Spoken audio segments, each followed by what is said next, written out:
धर्म और संस्कृति के महान उन्नायक स्वामी विवेकानंद।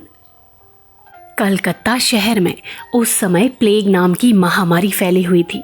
प्रतिदिन सैकड़ों व्यक्तियों पर इस बीमारी का आक्रमण होता था।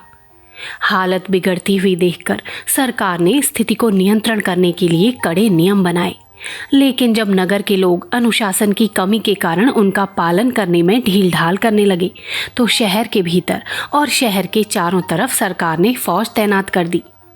इससे नगरवासियों में बड़ा डर फैल गया और शहर में दंगा उपद्रव हो जाने की आशंका होने लगी।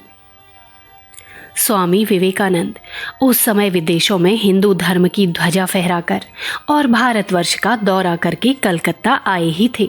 उस समय वे अपने साथियों और गुरु भाइयों के साथ मिलकर बेल्लोर में रामकृष्ण परमहंस मठ की स्थापना की योजना बना रहे थे। परंतु लोगों पर इस घोर विपत्ति को आया हुआ देखकर वे सभी काम छोड़कर कर्म क्षेत्र में कूद पड़े और बीमारों की चिकित्सा तथा सफाई को लेकर एक बड़ी योजना बना डाली। तब उनके एक गुरु भाई ने पूछा, स्वामी जी, इतनी बड़ी योजना के लिए फंड कहाँ से आएगा? स्वामी जी ने तुरंत उत्तर दिया, आवश्यकता पड़ेगी तो इस मठ के लिए जो जमीन खरीदी है उसे बेच डालेंगे। सच्चा मठ तो सेवा कार्य ही है।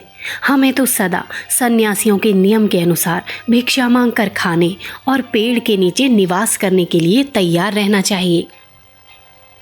सेवा व्रत को इतना ऊंचा स्थान देने वाले स्वामी विवेकानंद का जन्म 12 जनवरी सन 1863 को कलकत्ता के एक मध्यम श्रेणी के बंगाली परिवार में हुआ था।